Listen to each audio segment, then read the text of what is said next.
नमस्कार छात्रों, हिंदी के तासिका में आपका सभी का स्वागत है। 12वीं कक्षा की युवक भारती का गद्यपाठ क्रमांक 14 आप देख रहे हैं। छात्रों, इससे पहले मेरे चैनल को सब्सक्राइब कीजिए और बेल आइकॉन पर क्लिक कीजिए। इससे मेरे सभी वीडियो का नोटिफिकेशन आपको मिल जाएगा। गद्यपाठ का शीर्षक है पल्लवन। लेखक है डॉक्टर दयानंद तिवारी। यहाँ पल्लवन की प्रस्तुति एकांकी विधा में की गई है। तो इससे पहले छात्रों आपने पल्लवन का अर्थ देखा है, उसके साथ साथ पल्लवन की विशेषताएं आपने देखी है। तो पहली विशेषता है कल्पना शक्ति, दूसरी मौलिकता, तीसरा सृजनात्मकता, 4 नंबर प्रभामयता, 5 नंबर भाषा शैली, 6 नंबर शब्द चयन, 7 नंबर सज्जनता, 8 नंबर स्पष्टता और 9 नंबर क्रमबद्धता। और उसी के साथ साथ आपने देखा है पल्लवन की निम्न शैलियाँ कौन सी है और पल्लवन की प्रक्रिया, नियम, सोपान आपने देखे हैं। तो आगे छात्र आगे देखिए, पल्लवन के बिंदु कौन से हैं। पल्लवन लिखते समय कि उसके जो बिंदु कौन से होना चाहिए, यही यह लेखक ने बता दिया है। तो पहला है पल्लवन में सूक्ति, उक्ति, पंक्तियाँ या काव्यांश का विस्तार किया जाता है। नंबर 1, पल्लवन में सूक्ति, उक्ति, पंक्ति या काव्यांश का विस्तार किया जाता है। नंबर 2, पल्लवन के लिए दिए गए वाक्य सामान्य अर्थ वाले नहीं होते। 2 नंबर 2, पल्लवन के लिए दिए गए वाक्य सामान्य अर्थ वाले नहीं होते। नंबर 3, पल्लवन में अन्य उक्ति का विस्तार नहीं जोड़ना चाहिए कि पल्लवन लिखते समय कि अन्य उक्ति का जो उक्ति है उसके अनुसार ही अपने विस्तार करना चाहिए, कि अन्य उक्ति का विस्तार नहीं जोड़ना चाहिए। नंबर 4, क्लिष्ट शब्दों का प्रयोग न करें। क्लिष्ट शब्द हैं कि जो छात्रों को समझ में नहीं आता, वही क्लिष्ट शब्दों का प्रयोग न करें। नंबर 5, पल्लवन करते समय अर्थों भावों को एक सूत्र में बांधना आवश्यक है। पल्लवन करते समय अर्थों भावों को एक सूत्र में बांधना आवश्यक है। नंबर 6, विस्तार प्रक्रिया अलग अलग दृष्टिकोण से प्रस्तुत करनी चाहिए। जब पल्लवन का विस्तार करते समय जिस विषय का पल्लवन करते हैं कि वही उसका जो विषय का विस्तार है, विस्तार प्रक्रिया अलग अलग दृष्टिकोण से प्रस्तुत करनी चाहिए। नंबर 7, पल्लवन में भावों विचारों को अभिव्यक्त करने का उचित क्रम हो, कि पल्लवन में भावों विचारों अभिव्यक्त करने का उचित क्रम हो।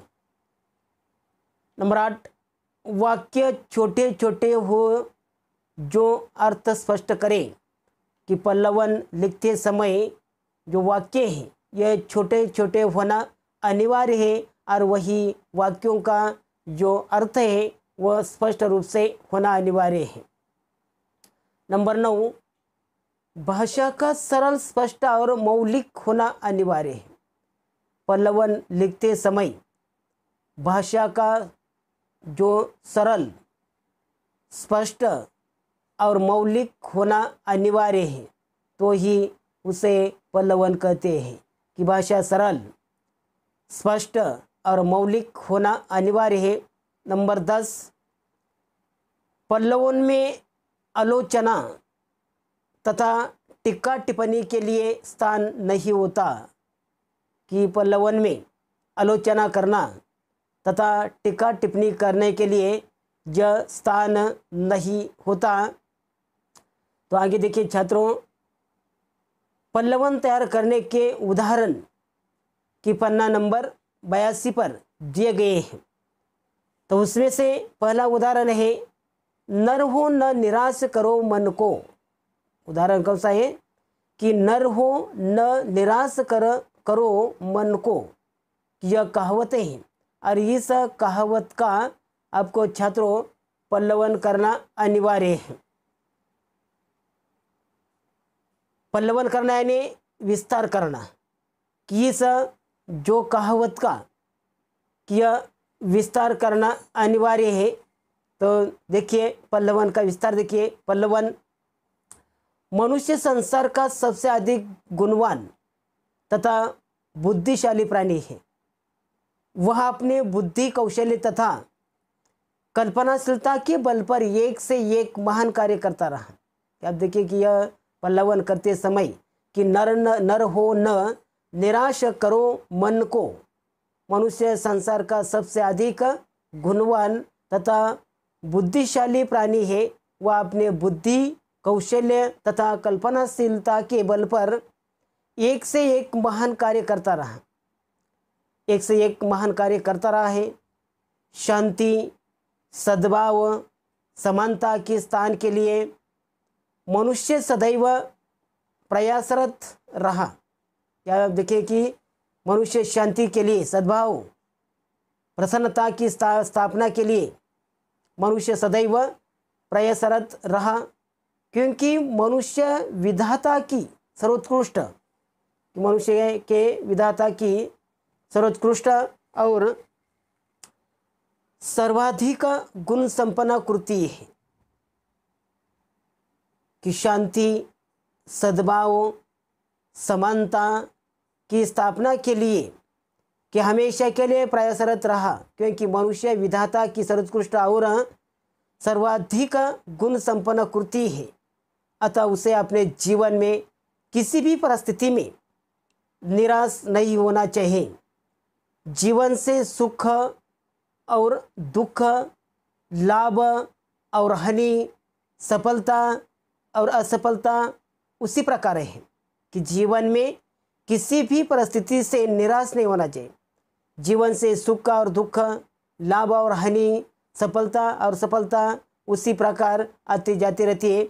जैसे सिक्के के दो पहलू, संसार में ऐसा कोई भी व्यक्ति नहीं है कि जिसने अपने पूरे जीवन में कभी असफलता का मुँह नहीं देखा होगा। क्या देखिए कि हर एक व्यक्ति जीवन में यह सफलता, असफलता, सुख, दुख, लाभ, हानि, यह सभी को झेलते झेलते आगे बढ़ता है। जिसने अपने पूरे जीवन में कभी असफलता का मुँह न देखा हो, हमें असफलताओं से घबराकर, हताश होकर नहीं बैठने चाहिए। कि हमें असफलताओं को से घबराकर, हताश होकर नहीं बैठ जाना चाहिए। अगर मन ही पराजित हो गया तो वह इस धरा के स्वर्ग समान कैसे बन जाएगा। क्या आप देखिए कि जब वह व्यक्ति हताश होकर नहीं बैठे जाना चाहिए। अगर मन ही पराजित हो गया तो वो इस धरा को स्वर्ग समान कैसे बन पाएगा। कि इस धरती को स्वर्ग के समान कैसा बन पाएगा। मनुष्य का विवेक, उसका मनोबल ही तो है। कि मनुष्य के मन में जो विवेक है, उसका मनोबल ही तो है जो उसे हर समय कार्यरत रहने का, कि हर समय विवेक, मनोबल ही तो है जो उसे हर समय कार्यरत रहने की श्रेष्ठ से श्रेष्ठतर करने की प्रेरणा दिया करता है। कि यह जो लेखक ने बताया कि यह जो पल्लवन है नर हो नर निराश करो मन को, कि इसी प्रकार यह जो पल्लवन की लेखक ने किया गया है। उदाहरण नंबर 2, अविवेक आपदाओं का घर।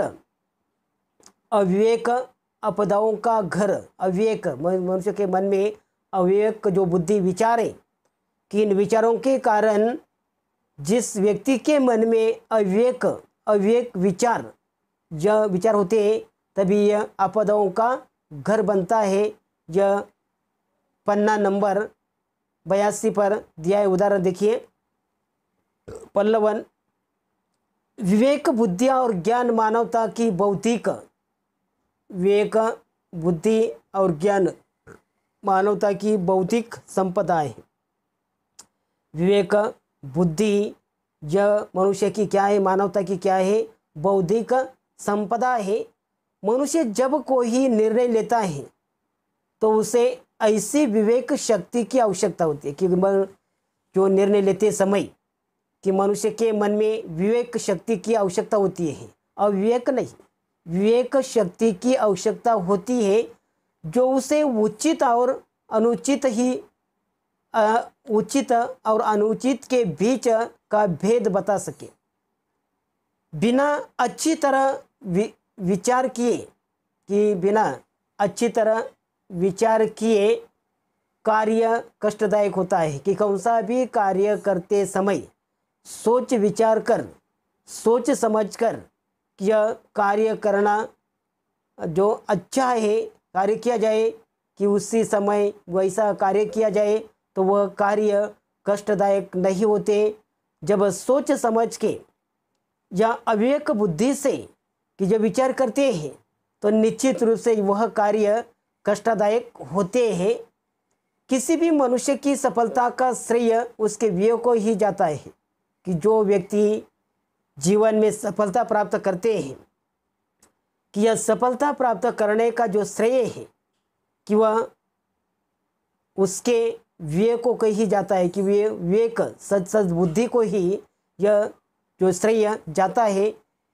किसी समय कौन सा निर्णय लिया गया, किस समय कौन सा निर्णय लिया गया, इस पर हमारा भविष्य बहुत कुछ निर्भर रहता है कि समय कौन सा है, किस समय पर आप निर्णय लेते हैं। इस निर्णय पर ही हमारा भविष्य बहुत कुछ निर्भर करता है। हमें सोच समझ कर ही कोई कार्य करना चाहिए। क्या विचार करते हुए सोच समझ कर ही कोई कार्य करना चाहिए। बिना विचारे किया गया कार्य पश्चाताप का कारण बनता है, कि बिना विचारे किया हुआ कार्य पश्चाताप का कारण बनता है। इसलिए हमें जो भी करना है उस पर मनन करें। कि पल्लवन करते समय आप देखिएगा, आपको जो भी कहना है कि उस पर पहले क्या करना चाहिए कि मनन करें। मनन करने के बाद चिंतन करें। जो कुछ भी कहे उसे सोच समझकर मनन करें, चिंतन करें। जो कुछ भी कहे उसे सोच समझकर विवेक की कसौटी पर कसकर ही कहे, कि विवेक की कसौटी पर कसकर ही ये कहे। अविवेकी मनुष्य मूर्खतापूर्ण कार्य करता है। अविवेक बुद्धि का जो मनुष्य है कि यह मूर्खतापूर्ण कार्य करता है और अपने जीवन को आपत्तियों से भर लेता है। कि जो अविवेक बुद्धि के अनुसार व्यक्ति आपका कार्य करता है और निश्चित रूप से वह व्यक्ति मूर्खतापूर्ण कार्य करता है और अपने जीवन को आपत्तियों से भी भर लेता है। अगर कोई हितोषी उसे आपत्तियों से बचाते अगर कोई हितैषी उसे आपत्तियों से बचाते हुए उचित मार्ग पर चलने की परामर्श भी देते हैं तो वह हितैषी उसे परम शत्रु प्रतीत होता है। कि जो हितैषी अपना हित करने वाला जीवन की आपत्तियों से भर लेता है। अगर कोई हितैषी उसे आपत्तियों से बचाते हुए उचित मार्ग पर चलने की परामर्श भी देता है, तो वह हितैषी उसे परम शत्रु प्रतीत होता है। आप देखिए कि आपके जो अच्छा बताने वाला, अपना हितैषी, अपने हित के बारे में बताने वाला व्यक्ति भी उसे अपने परम शत्रु प्रतीत होता है। और इसलिए लेखक ने बताया है कि जो अविवेक अपदों का घर होता है, अविवेक सच्चा बुद्धि है कि यह अविवेक की बुद्धि है, यह निश्चित रूप से अपदों का घर होता है। उदाहरण नंबर 3, जो तो को काटा हुए ताही बोए तू फूल, कि यह कहावतें हैं। जो तो को काटा हुए ताही बोए तू फूल, पेज नंबर 83 पर यह उदाहरण दिया गया है। और यह 83 पर जो उदाहरण दिया है, तो उसका जो शिक्षक ने, अध्यापक ने कि बच्चों के सामने पल्लवन किया है। देखिए पल्लवन, देखिए, संसार का यह चलन है, संसार का यह चलन है कि आपके शुभ चिंतक कम मिलेंगे। यह संसार का चलन है कि आपके शुभ चिंतक कम मिलेंगे, अहित करने वाले या बुरा सोचने वाले अधिक मिलेंगे। कि संसार का ये नियम है, कानून है कि आपके शुभ चिंतक कम मिलेंगे, अहित करने वाले या बुरा सोचने वाले अधिक। ऐसे लोगों के प्रति क्रोध की भावना होना स्वाभाविक है। कि आप देखिए कि आपके जीवन में, संसार में आपके जो शुभ चिंतक कम मिलेंगे, लेकिन बुरा सोचने वाले अधिक मिलेंगे। ऐसे लोगों के प्रति क्रोध की भावना होना स्वाभाविक है। साधारण मनुष्य यही करते भी है, कि साधारण मनुष्य यही करते भी है, परंतु अहित करने वाले का हित सोचना, परंतु अहित करने वाले का हित सोचना, कांटे बिछाने वाले के लिए फूल बिछाना।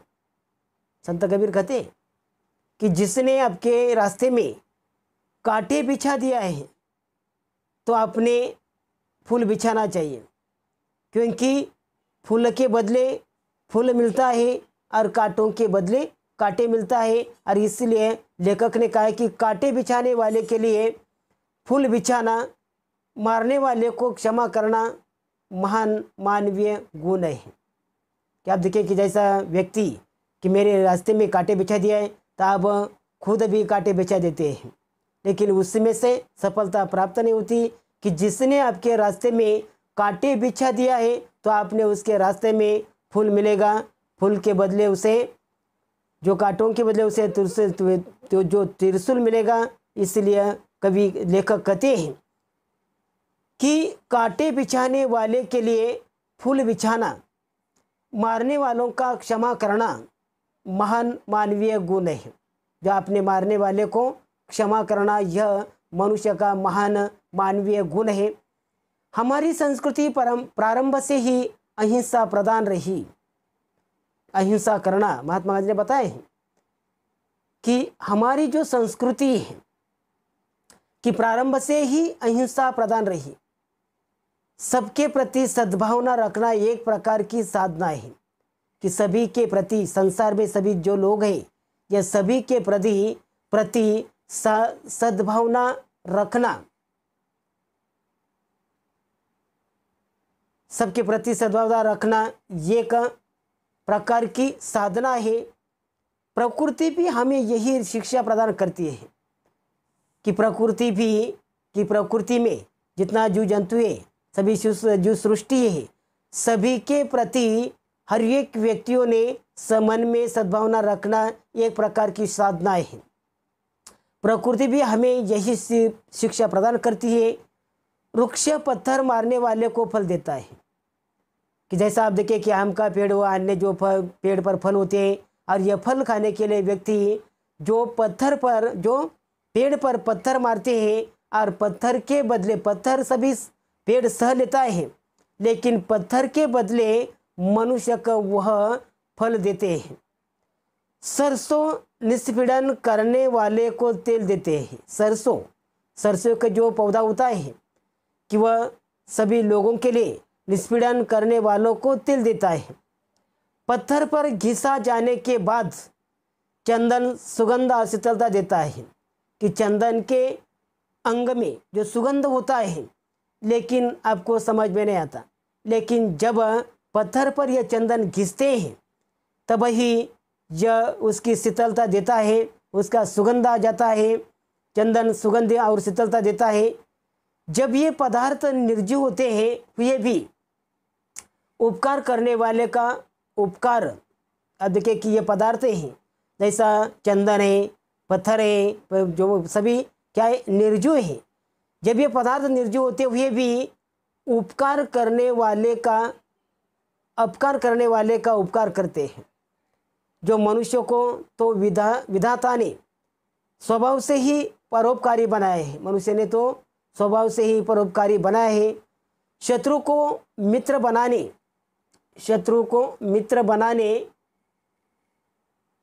विरोधियों के हृदय परिवर्तन करके उनके अनुकूल बनाने की यही सर्वोत्तम और स्थायी उपचार है कि हम उत्पीड़ को क्षमा करें। कि इसी प्रकार कवि ने, जो लेखक ने बताए हैं कि शत्रु को मित्र बनाने विरोधियों का हृदय परिवर्तन करके, जैसा आपका शत्रु है कि उसका मित्र बनाना, आपके विरोधियों का है उसका हृदय परिवर्तन करके उन्हें के उन्हें अनुकूल बनाने की यही सर्वोत्तम और स्थायी उपचार है कि हम उत्पीड़ को क्षमा करें। कि उसी प्रकार इस जो कहावत में उसने बताया कि जो तो को काटा भुए ताही बोए तू फूल, कि जिसने आपके रास्ते में कांटा बिछा दिया है तो आपने उसके रास्ते में फूल बिछा देना चाहिए।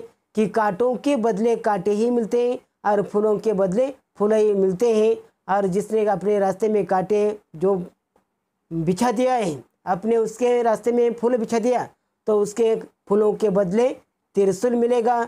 यही इस पल्लवन के माध्यम से लेखक ने बताया और आपका यह जो पाठ है यह समाप्त हो गया है।